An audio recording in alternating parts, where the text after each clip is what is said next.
Welcome to this week's episode of Car Stars and Roll Bars, and all our friends on Facebook. Do me a favor, check out our YouTube channel, Car Stars and Roll Bars. Make sure to subscribe, click, and share. In our episodes, we focus on the people, the cars, the history, and all of it comprises this amazing entity I refer to as car culture. And obviously, one of the things we like to talk about a lot is the cars, duh. And every once in a while, we find extra cool museums that we love to share with our viewers.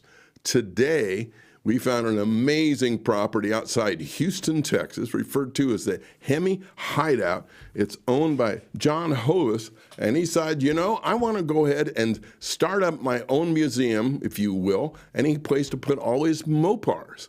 But you're probably thinking, well, Mike, is there any way to kind of get an insight on what this looks like? Well, guess what, boys and girls? We have a video from him. Hey, Rick, hit the play button, buddy.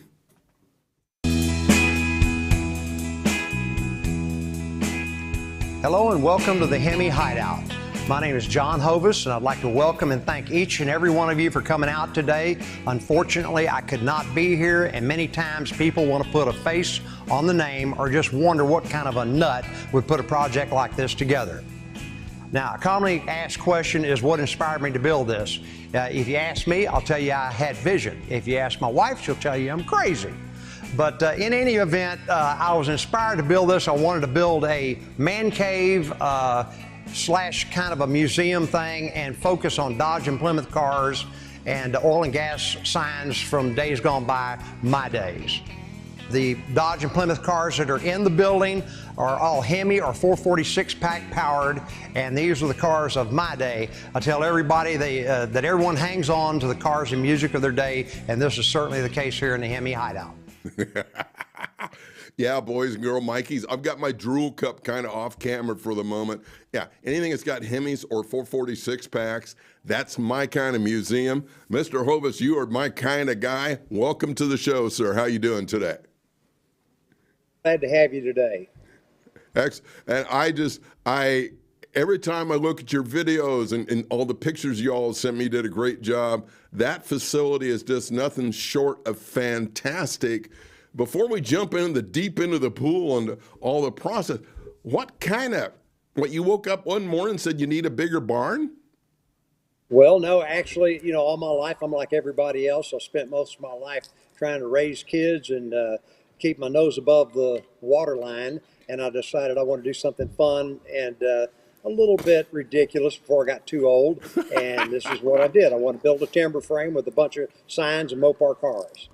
Well, you definitely did a great job. We've got some pictures of the exterior and interior. So, Rick, go ahead and pull up some of these outside shots. Again, so for the viewers, what struck me, John, and you kind of help us with some of these pictures as we go through them, this is just not a traditional tilt up or corrugated building. You thought the whole design process through, including the exterior and the landscaping.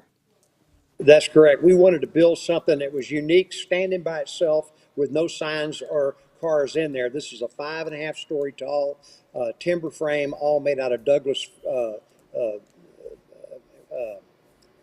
fir. Excuse me. Yep. And it's a 21,700 square foot building, and just naked with nothing in it. It was beautiful. We started adding the signs and the cars. We knew we had something special here. Yeah, and that is definitely, and I loved it, even that when you look at the outdoors side of this, and later on, viewers, you're going to see some pictures of the inside, but just even the outdoor, just the way it's set, that's a great place to sit down to just have a couple of drinks and toddies and do some bench racing. We have a lot of fun. We do events here, a lot of social things going on. We're fixing to have our 10th anniversary. By the way, most of these pictures you're showing are the very early days when we just finished it out. So there's way more signage in here now than was in these pictures. I love it. So I was showing Mary because I got my big 36-inch monitor in my office at the house, and she goes, oh my. And I said, yeah, this is going to be a fun show. Now, for the viewers, again, a lot of the museums we've seen, we've visited, we've done on-location shoots, just kind of basic, typical construction, and there's nothing wrong with that. We have a short video to give you some insight on just how possessed or pursuit of perfection, we'll say it that way, John. So this is how much focus he put on the wood. Hemi Hideout is 21,700 square feet. We wanted to build a building that would have a wow factor that would complement all the signs in the cars.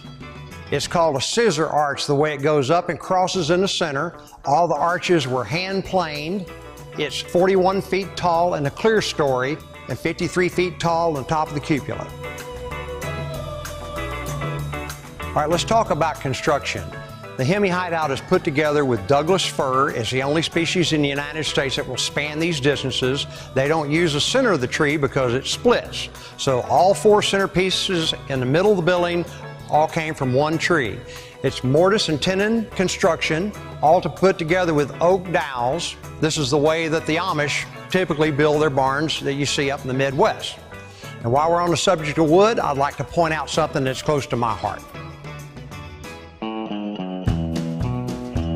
One of my favorite features about the Hemi Hideout is the use of all the old wood and paint as seen in this venue here. In the late 1800s, my grandparents immigrated from the country of Armenia and settled in Brookshire, Texas. They built a two-story dry goods store and lived above the store.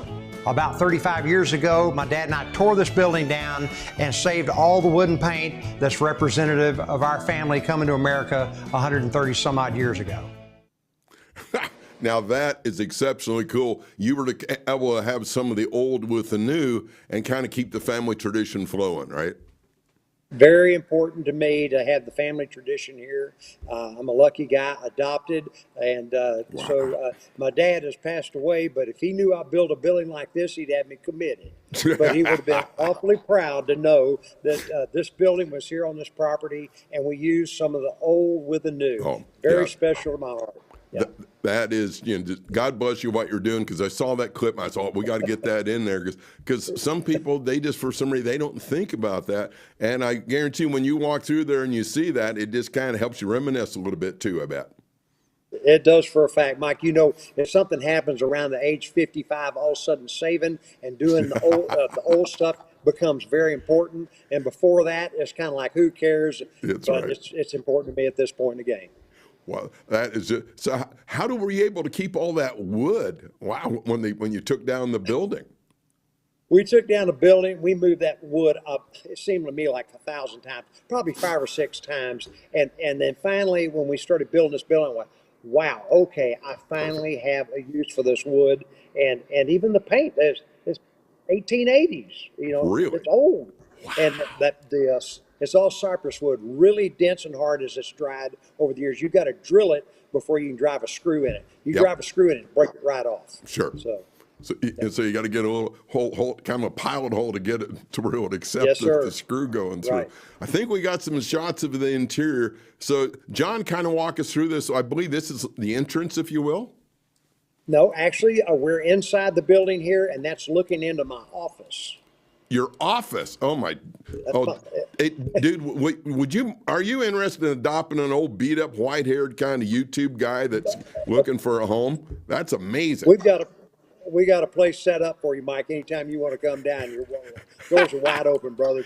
All right. Wow. So I think we got a few, and this is that just looks so inviting and comfortable. You got the really nice chairs there. I think you got to have one of the bigger fireplaces in Texas. Walk us through this. It's a big fireplace, and this is a great place for our friends and family to come and gather. A young lady named Shelly Gates did a lot of interior design here. She custom upholstered all the furniture, and I owe it to her the way this looks, because it was me and 2 other old guys putting this venue together. It would have been a little more on the crude side until Shelly showed up. Well, she's definitely got the touch. We threw this picture in there for our viewers, just give you an idea of just the magnitude of this structure and the type, in this case, scaffolding it takes to get some of these signs in place, right? That's true. We're actually hanging a big chandelier that we custom built to hang in that room there. To give you some scope here, the Hemi Hideout sign in the back behind the scaffolding, that's 5 feet tall. So it's a pretty tall building there. I'm chuckling. Yeah, that's pretty tall, because that's 5 feet. Like you say, 5 foot sign. That looks rather smallish because when the building's that large. And now a whole lot more signage in here now. Again, this is early days here that you've got on the picture there. I love it. I think we got another show. So this is your dining area. Your diner, I think? Yes, isn't that just beautiful? Again, I owe that all to Shelley Gates and Bill Seitz. They were also involved in the construction of this. They put this together. This was Shelley's primary project here. She got all the materials together and had our carpenters put that together. It's not a real old diner, but it certainly has a 1950s look that I was trying to capture. Absolutely correct. That's just nothing short of phenomenal. And I think you have the capability as well for your events. You've got a full service kitchen. Yes, sir. That's correct. And we never planned to have events here. It was going to be a man cave, quite frankly, that got out of control. I admit to that. It's a little on the ridiculous side. But we should have made that kitchen 3 times the size. But you think you know what you're doing. You always make mistakes, and we have a lot of fun. We're fixing to have a 10th anniversary here next Saturday, not tomorrow, but the next Saturday, and we'll have this place packed with all the people that built this and the collectors. And yeah, it's going to be a lot of fun. We're looking forward to that event. Good for you. Okay, so anybody's around Mikey. You know how much I love like old iron, the old tin, the signage, the gas pumps, the globes, the list goes on, especially porcelain signs, any of that. And I'll see American Pickers. Mary goes, oh, here goes Mikey again. I get all excited. So viewers, kind of hold on to your chair or whatever you're watching from. Check out this signage. One of the most commonly asked questions is how long did it take to collect all these signs? As it sits today, it took 3 years to accumulate, haul, hang, and display everything the way you see it today. Some of my favorite signs are the WJP Firestone Tire sign. That's a porcelain sign with milk glass letters. That type of advertisement was typical in the 20s. The spur came from Jackson Hole, Wyoming. That's one of my very favorite signs. There's over 1,200 signs in the building now. Only 280 of those signs are neon. Another question is, are the signs real? They are real. We have a few that are reproductions that we started out with at first, and now all the signs that, for say 98% of the signs are real collectible dealership signs. You folks might look around and see a building full of signs, and I see a building that's got holes everywhere. So that you probably put 3 times as many signs in here as it sits now. The more you jam in, the prettier it gets. And I'm chuckling because we've all chatted back and forth the last few weeks putting this show together, and thank you again, y'all, for your help. And now I think you're looking at my notes. You're approaching like 4,000 signage because this is early on. It's a great video, but you filled some of those holes, I think. Yes, sir. You're right. That was year 3. We're at year 10 now, and there's over 4,000 pieces in here now, and you can kind of see behind me now how full it is, and everybody thinks it's just jam-packed, but we're only halfway done. I'm going to keep doing this till they plant me in the ground. So we're still on the chase and having the time of our life. And it took like 30 people, Mike, to really put this venue together. We all have ownership in this, and it was a labor of love, absolutely a labor of love. Very cool. Well, I need to introduce you a good friend of mine here in town. He's got a Johnny Rockets, like an old cafe sign. The thing's about, I think, 6 or 7 foot in diameter. Yes. So, yeah, some of these signs you see up in this picture, like the Rebel Gas and that Sinclair sign, those are 6 foot diameter signs there. But again, this is early. It was naked. That's naked compared to now. Well, sir, only you could look at this and say, you're almost apologizing for what it looks. I still think she's gorgeous. I love that Dixie gasoline sign, by the way. Give us a little history on that one. That's extra cool. Well, at Dixie Gasoline, people think automatically that's a Southern brand. Dixie Gasoline was actually in Michigan, and it was named after the Dixie Highway that ran from Michigan, I believe, down to Mississippi. So it's a Dixie Gasoline out of Mississippi. That sign weighs about 1,000 pounds. And again, when you buy this stuff, that's one thing, but to haul it is another. You've got to crate them up. Moving them across the country is a difficult thing to do, but it's fun. And then when you get it here, if you broke something, you got to fix it. We do restorations here on our signs, and then we got to hang them all up. Now, you talk about perfect segue, just like, so that is like an Uber forklift, and I think you're underneath it kind of helping get direction to set it looks like a really nice rendering maybe. Well, that's true. What that picture is, that's a big paper banner in 1970 of the Hemi Cuda they used to hang in the Plymouth dealership. So that's behind museum quality glass, UV protected, Yep. and that's a real. Most of those were wadded up, thrown away after 1970. Yep. Yeah. Exactly correct. So, okay, so I have to ask, John. So you're now looking at my notes. You got over 4,000 signs of different, the porcelain, the list goes on.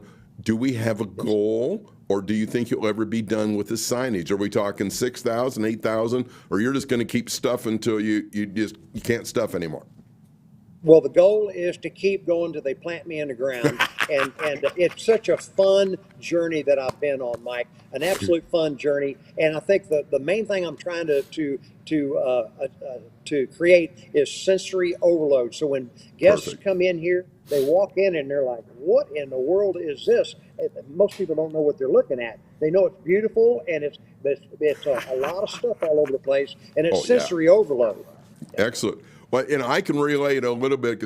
In my garage, I've got a wall of some of the tin, some of it's older, some of it's the repo, and I still like the look. I found a Sure. tin sign about that square of a Superbird that Chrysler originally produced and had on there, "Not for the faint of heart."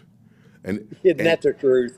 And they haven't made it for the better part of 15 to 20 years. I found one on eBay, and it made my day. So I can kind of relate in a very small way to when you go, "Ooh, you just found another one."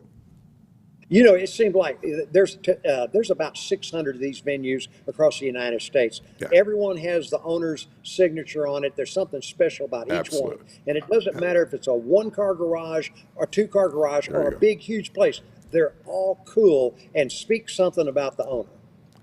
Well said, sir. Yeah, people come Yeah. in our garage, they go, "Oh, you're into Mopars?" I'm going, "Yeah." So we got to have a little bit of Mopars signage. I do, the blue oval and the bow tie guys. We love them. Don't get me wrong, but we do kind Sure. of feel sorry for them. But Yeah, 'cause yeah, right. I think we've got some other shots. And before we jump in there, let's go. Let's take a tour of a couple of these beautiful interior shots with the cars. This is absolutely fantastic. Okay.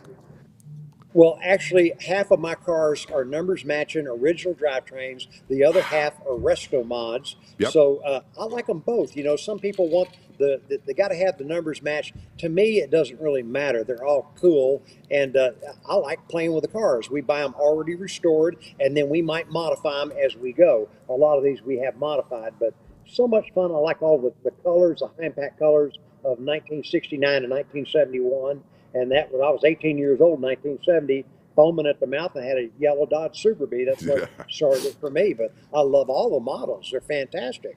Tell you what, before we finish these pictures, Rick, go ahead and pull us up side by side for a moment. And I think I know the answer because I got a couple of questions I always like to ask my guests, especially cool guys like you. So I usually ask, what's your favorite automobile? So is it that original 1970 Dodge Super Bee, or have you got something maybe you like more now? That's a great question. You know, if the 1970 Dodge Super Bee was always considered the ugly duckling of all the Dodge and Plymouth muscle cars. So you either loved it or you hated it. Yeah. And the reason it was ugly duckling is that B-wing grill. People didn't like it. It was a 1 year only. I loved it. But I fell in love with the Super Bee in 1968. Maybe it was just a name. I was 16 years old, and I just love the Super Bees Roadrunners coming out. But today, I believe that the prettiest Mopar that Dodge and Plymouth ever made was a 71 Plymouth Cuda. I just like the gill grill on the front. It's just a beautiful car. Yeah. But back in the day, when I was young, nobody wanted the Cudas and Challengers. They wanted Super Bees, Chargers, and Roadrunners. The Roadrunner. You haul your buddies or two couples, and the Challengers and Cudas were like a two-seater. That's Today, true. everyone wants Cudas and Challengers. They don't care about the Super Bees and Roadrunners. But I like the 71 Cuda. I remember, I'd be out in my buddy's 70 Roadrunner 383, four gear car, and you could wind that puppy up quick now because it had the highway gears. My Super Bee was a 383. I thought I was swinging the world by the tail, and I thought Dodge and Plymouth had the world by the tail. But I'm like you. I love Chevys, Fords, Pontiacs, all that stuff. They're all cool. I love them. Yeah. That's why I tell everybody, we shoot Grand National show, we shoot SEMA. Mary and I go to car shows around the country, and Mary goes, "You like that one?" I said, "Yeah," because I got to be candid. Anything that's got tires on, I'm going to like it. It's just some I might like a little bit more, but especially when someone went to the trouble to personalize it, make it their own. God bless what they're doing. I love that too. I love it too. Okay, before we move back to our pictures, I got another question for you, and this one I think is going to be extra fun. To date, so I got to put that on there. What's your favorite automotive memory? That's a great question, and I can honestly say without a doubt, the day I drove off the parking lot of Gulf Coast Dodge with that 1970 Super Bee, that'll go down. That's burned in my brain, brother. I'll never forget that day. Never forget that day. But there's been some good car moments now. There's been many of them, many of them. That's got to be number one. It's kind of etched in stone, huh? Yeah, oh, absolutely. It's Yeah. one of the best moments of my life, for sure. Well, I think, cool. Rick, let's jump back some pictures and we see some of these cars. So this is one of 34? Yes, sir. In 1970, Plymouth made they made a lot of convertible Roadrunners, but only 34 were the 440 six-pack, and this is a numbers matching original drivetrain. Only one Hemi that year convertible. They made a lot of 383 convertibles, but only 34 six-packs, one Hemi that year. Wow. I love the plum crazy color. I think it's just, that's my favorite color of all the cars. Yeah, you're right. Okay, just go ahead. I'm stopping breathing now for the viewers because we have a wing card. So go ahead and talk about what I try to catch my breath, John.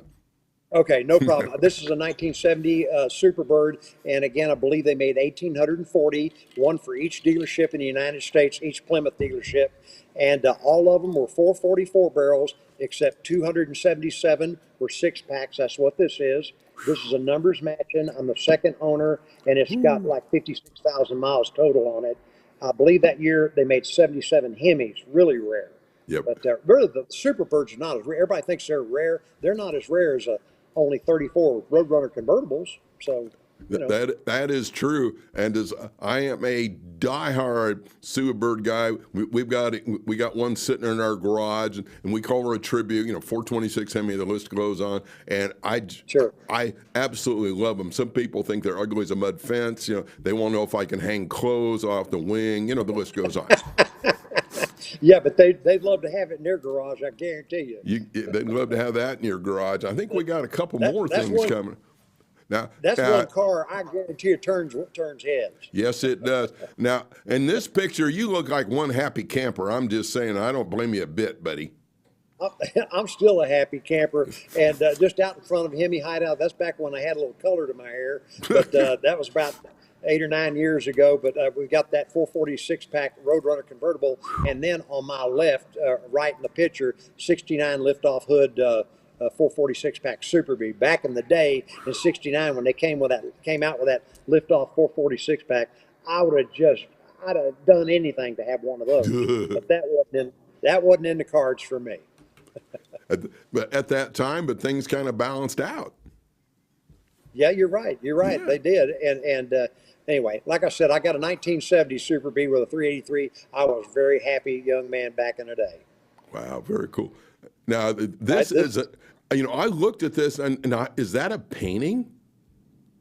No, it's actually a picture of my wife and I in our 1970 Challenger RT, again, a convertible car, and someone dubbed that in with that Bell's drive-in in the back. But it's a beautiful picture, isn't it? That's just stunning. And now, will you please do me a favor and give a shout out to your lovely bride for kind of putting up with all this? I'll do that. She's used to it now. We do a lot of this stuff, so she's used to it. But I will do that for a fact. Yeah, she's to be commended. That's a whole bunch of patience there. So she put up a lot out of me. Put up with a lot out because I'm thinking, okay, so Mary, we've been together over 30 years. I married my best friend, and she puts up all this craziness, and I got my bird, right? So I'm always playing and noodling, doing stuff. Just this woman's an angel, I think, for you, right? I mean, She's you're, put up with a lot. We've been married 50 years, over 50 years. So there she's you go. I give up. Just go do what you're going to Just get, do. so did she kind of know this Mopar obsession going in, or did you kind of sneak it up on her later after you got married and stuff? Well, we were driving that 1970 Dodge Super Bee when we got married, so that's been it's been a part of our lives all along. But when we got married and had kids, all that had to go, and it was years later, like 35 years or 30 years, something like that later, before I bought another Super Bee. And then I got the idea, before I get too old, I want to do something really fun and ridiculous, and I built this timber frame and this has been the ride of my life. And for the viewers, John, I'm cut from the same cloth. There's nothing more than Mary and I enjoy taking the bird out on a Saturday night, to a local little drive-in to get an ice cream cone or what, and just go cruise with your honey. Absolutely. The car community is incredible, and again, the ride of my life. For sure. We got a few pictures of events. So this is not just your average little place to get a few people together. You open this up, they can see the cars. So step us through some of these pictures. And I'm digging the poly gas pump, by the way. Yeah, okay. Well, we do live events here, and people can rent this out for private parties. This happened to be one of my parties here, but we have live music, line array sound system in here. People can rent this out, and when they do, we match that money dollar for dollar. All goes to local charities. So all the money we bring in here, we're trying to give back to the community, and we're enjoying all the people that come out to visit. So that's what's going on here. These are my grandkids, and we're during a fundraiser. We're raising money for another charity there. And again, that's a picture from long ago. These kids are almost growing up driving my cars now. What's neat, what I like too, when you get the grandkids involved early, they kind of understand the importance of giving back.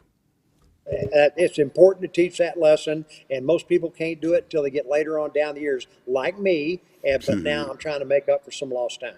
You got it. I think we got a couple more here. Now, who is that? Okay, this young lady is a real Mopar enthusiast. She drives a modern Mopar, a Challenger, and she was one of the first people to get married at Hemi Hideout. We've had several weddings here. We do rehearsal dinners, receptions. We've done funerals in here. It's a great place to have a party. We don't do weddings anymore, but this is one of the first young ladies that got married here years ago. Well, yeah, and I know that. And then you do some, and where you can have cars just come in and kind of fill your front yard, so to speak. That's right. We have, see, they're all parked in that grass. That's called grasscrete. It's stabilized grass, and you can drive a loaded 18-wheeler on there. We didn't want to have a big, huge parking lot look like Walmart or something. Yeah. So grasscrete is what we use, and we have these car events all the time. We do them just all the time. Wow, absolutely fantastic.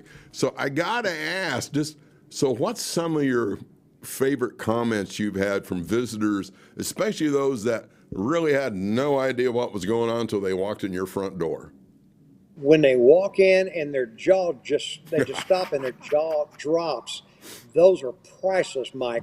Priceless. But we'll have people that'll come up and say, "Thank you so much for doing this, putting this together on that." Well, thank you for acknowledging, and you can really tell when people, it really grabs their heart.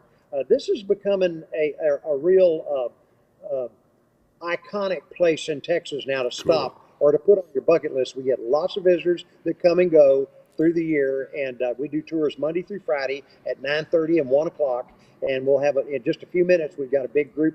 As soon as this broadcast is done, another big group coming through here. There you go. And it's just fulfilling that people are enjoying what we did, and we keep adding to the madness as we go. Well, you're to be congratulated on that. I think we got some contact information we'll pop on the screen if you can share with our viewers. That's your website, right? Yes, it is. You can contact Shelly Gates down there at hemihideout.com or call that phone number. And again, we love to have visitors come by. We do it only by reservation. We're not open to the public in general. So you have to make a reservation, and Shelly will bend over backwards to accommodate. No kids under 12. And anyway, that's how you reach us. That's how you reach. Well, John, I can't thank you enough for being on the show. I know where I have to go next. Now, we may be going to Canada. I'm going to tell Mary, okay, we got to do a detour near Houston, Texas, because I got some Mopar muscle I got to check out. Good. I'd love for you to come. That's going to be a big detour, but I hope you do it. We'll roll out the red carpet for you, and thank you for having us on your show. Well, thank you very much. You all have a great time, and God bless with your journey to collect more signs. Thank you, brother, and you too. Thank you. Right. Bye-bye for now. Ladies and gentlemen, that concludes this week's episode of Car Stars and Roll Bars. Do me a personal favor. Hit us up on YouTube. Like, subscribe, and share on all our social media. And until next time, enjoy the ride.